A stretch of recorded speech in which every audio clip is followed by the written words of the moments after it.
Olá a todos vocês. Bom, gente, eu venho aqui informar vocês que eu estou gravando as aulas de hebraico bíblico e grego bíblico em DVD aula, tá? Então, mais uma novidade para vocês, podem obter o material didático. No final do curso, vocês vão adquirir o certificado da Escola de Exegese Bíblica, tá? A escola com CNPJ, tudo bonitinho. Um certificado, lógico, não é um certificado de nível graduação, tá? É apenas um certificado aí de horas aulas do qual você obteve deste curso de hebraico bíblico e grego bíblico. E eu vou deixar aqui alguns momentos dessa aula, de algumas regrinhas para vocês saberem, dizendo que o curso ainda não está completo, tá? Estará em breve no meu site, que é o www.professorfabiosabino.com.br. Estará disponível o curso completo de hebraico bíblico e grego bíblico. Ainda não sei quantos DVDs dará e também não sei ainda o valor o qual será repassado. Lógico, vou fazer um pacote aí, quem comprar todos os DVDs, e também um valor unitário para quem quiser comprar aos poucos as aulas, lógico. E quem comprar todos os DVDs, depois de concluído todo o seu estudo em cima dos DVDs, a pessoa, se quiser o certificado, tá? Eu darei uma provinha para aprovar essa pessoa a receber esse certificado. E mais detalhes concernente a esse curso, você pode me mandar um e-mail referente a esse curso pelo meu próprio site, que tem lá o botão lá, contato, tá certo? Então vou deixar aqui apenas algumas demonstrações para vocês saberem do que será essa aula de modulada de hebraico bíblico aí para todos vocês. Muito obrigado e veja aí. Que você vai fazer o quê? Escrever, treinar conforme está na sua apostila escrita, o Aleph, o Beit, o Gimel, o Dalet, o Re.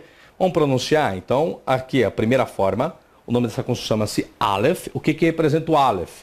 Representa o A, lembre-se, não. Após o Aleph, com exceção do Aleph, com exceção do Ain, aí o nome das consoantes, o que vai representar cada um dos caracteres, será o início do nome daquela consoante. Nós vamos lá. Depois nós temos o Beit. O que representa esta forma para o português? Um B. O nome dela é Beit. Significa Beit, casa. Ô professor, então o que tem a ver casa com essa forma? Que na verdade o alfabeto hebraico, conforme você tem na sua apostila, é que existe algumas consoantes que tem um ponto dentro. Lembram lá? Lembram? Aqui, Beit. Nós temos aqui, ó. Aqui. Essas consoantes têm o ponto dentro. Que consoante que é essa aqui? Se você lembra, chama-se Beit. O que representa o Beit? Representa um B. Qual o nome dessa consoante? Gimel. O que representa o Gimel? Um G. Qual o nome dessa consoante? Dalet. Que representa um Dalet? Um D. Qual o nome dessa consoante? Kaf. Que representa um Kaf? Um K. O nome dessa aqui é Pei. Que representa o Pei? Um P. E o Tav, o que representa o Tav? Representa um T. Então nós temos essas 6 consoantes com um ponto dentro.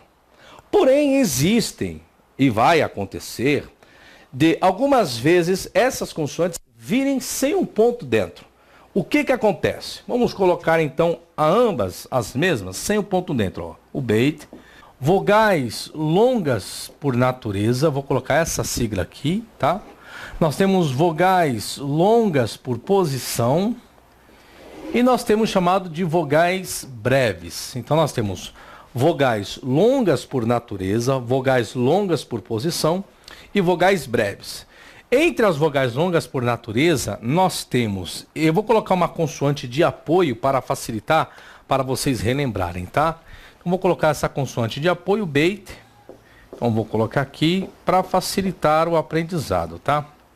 Então, vogais longas por natureza, qual que nós temos? Esta forma, esta forma, esta forma e esta forma. Essas são consideradas vogais longas por natureza. As vogais longas por posição, vou colocar aqui também uma consoante de apoio para facilitar. Nós temos esta forma, esta. Nós temos o A, o E, o O. Nós temos A e O. Vogais breves. Vamos aqui agora. nós temos esse A, esse aqui é um E, que eu não ensinei, mas vou ensinar hoje. Nós temos E, nós temos o I, nós temos essa que é considerada uma vogal breve, e esta aqui também. Existe o nome desses sinais vocálicos? Existe.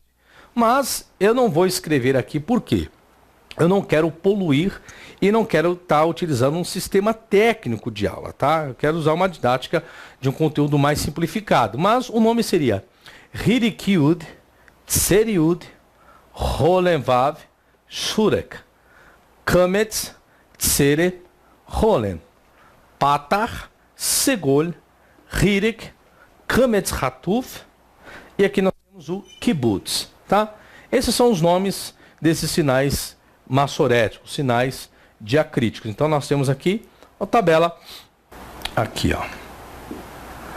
Agora, o Shevá, você vê, ele está na segunda consoante de uma palavra. O que que acontece?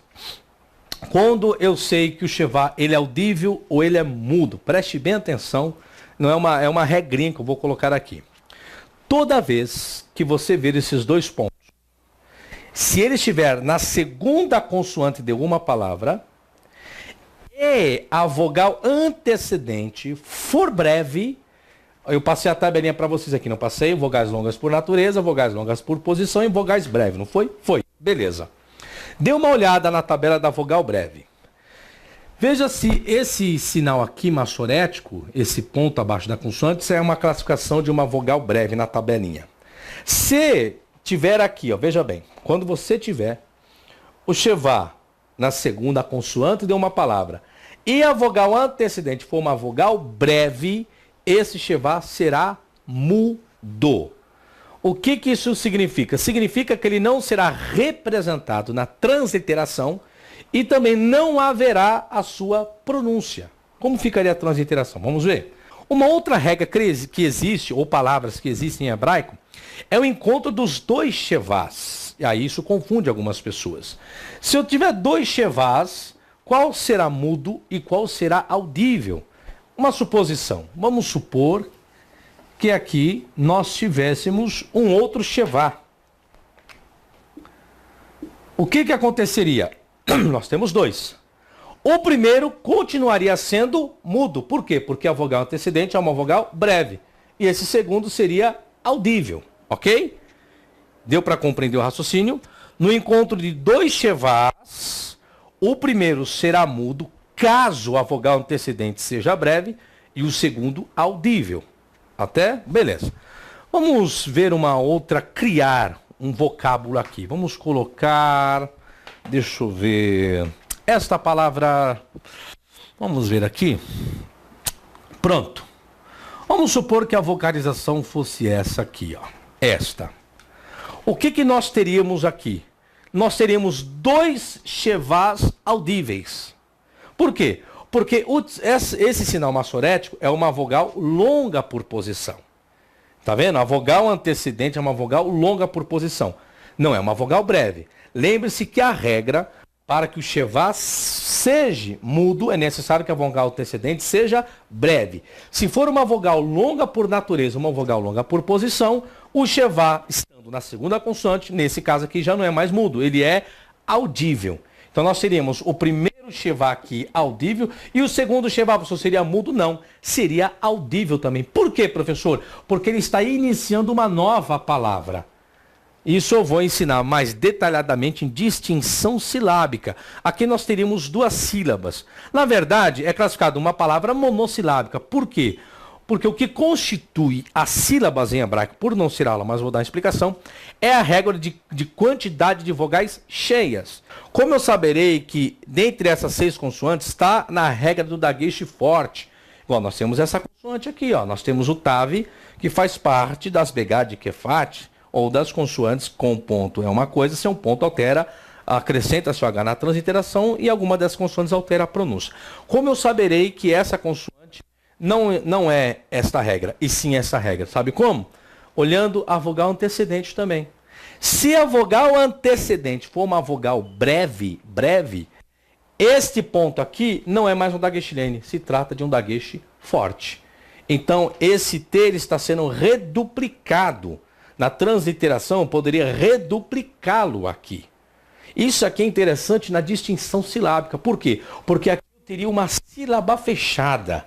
Uma sílaba fechada por quê? Porque eu estou reduplicando uma consoante e a vogal antecedente é uma vogal breve. Então, eu estou tendo aqui uma sílaba fechada átona.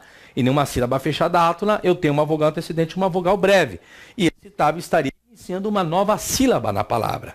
Isso nós aprenderemos com mais detalhes quando chegar em distinção silábica. Professor, ensine uma palavra a encontrar qualquer uma essas consoantes aqui com ponto. Veja bem, gente. Essas consoantes com ponto vai ser reduplicada. E pode observar que a vogal antecedente ela vai ser uma vogal breve. Esse chevá, veja bem, aqui é uma outra regrinha do hebraico. Esse chevá, professor, ele será audível ou ele será mudo? Eu criei essa palavra colocando um dagueche aqui, ó, um dagueche forte. Eu estou reduplicando essa consoante. Logo, esse chevá, ele já não vai ser mais mudo. Professor, mas o senhor explicou que se a vogal antecedente for uma vogal breve e o chevá estiver na segunda consoante, ele será mudo. E agora o senhor está falando que ele aqui agora ele é audível? Ele é audível. Por que ele é audível, professor? Como eu estou reduplicando esta consoante, então eu estou fazendo que esse chevá inicie uma nova palavra, inicie a nova sílaba. Por isso que enquanto não entrar em sílaba, isso é tudo destrichado, é tudo resolvido. Mas aqui então nós temos uma vogal antecedente breve. Por quê? Porque a primeira sílaba ela está sendo reduplicada, ela vai fechar essa primeira sílaba. Aqui vai iniciar uma nova sílaba. E aqui eu estou iniciando uma palavra com uma outra sílaba. Professor, mas aqui eu tenho um ponto, esse é um dagueche forte? Não, não é um dagueche forte. Por que não é um dagueche forte? Porque eu estou tendo um chevá aqui. Logo, gente, essa palavra de forma originária, não existe esse ponto aqui, tá? Não é reduplicado. Eu redupliquei só para vocês saberem o que acontece. Agora aqui. Agora, como ele não está sendo reduplicado, esse chevá ele é mudo. Então eu tenho a primeira sílaba aqui, a vogal ela é breve, o chevá é mudo e aqui inicia a nova sílaba. Essa é a palavra da forma correta. Ela é escrita desta forma aqui, mishpat, ok? Porém, eu redupliquei aqui só para vocês verem que um ponto inserido em uma consoante, qualquer uma dessas, eu tenho que prestar atenção na vocalização e na distinção silábica. Como ainda não ensinei distinção silábica, não adianta eu colocar muitas regras, senão vocês não compreenderão. Bom, o que eu farei aqui agora? Voltando, quando vocês verem essas consoantes, olha bem a tabelinha aqui, ó, tá? Por que eu coloquei o exemplo dessa consoante aqui? Para vocês saberem que fora esse ponto, que essas consoantes no início de uma palavra recebe esse ponto, eu tenho que tomar cuidado, que nem sempre esse ponto aqui vai ser um daguestilene, ele pode ser um dagueche forte, ou seja, ele pode fazer que essas consoantes aqui sejam reduplicadas. E quando é que uma dessas 6 consoantes entrarão nesta regra aqui, ó, do dagueche forte? Quando? Quando a vogal antecedente de uma dessas 6 consoantes for uma vogal breve. Então vocês pegam a tabelinha aqui, eu passei, e veja, a vogal antecedente, ela é breve ou ela é longa por posição ou longa por natureza? Se for uma vogal breve, logo então, o ponto inserido, o ponto diacrítico inserido dentro de uma dessas 6 consoantes, que alguns conhecem como a regra do Begad de Kefat, não será um daguestilene esse ponto, será um dagueche forte. Tá certo? Compreendida a aula de hoje? Então está aí mais uma aulinha acerca da regra da vocalização. E eu vou fazer o quê? Colocar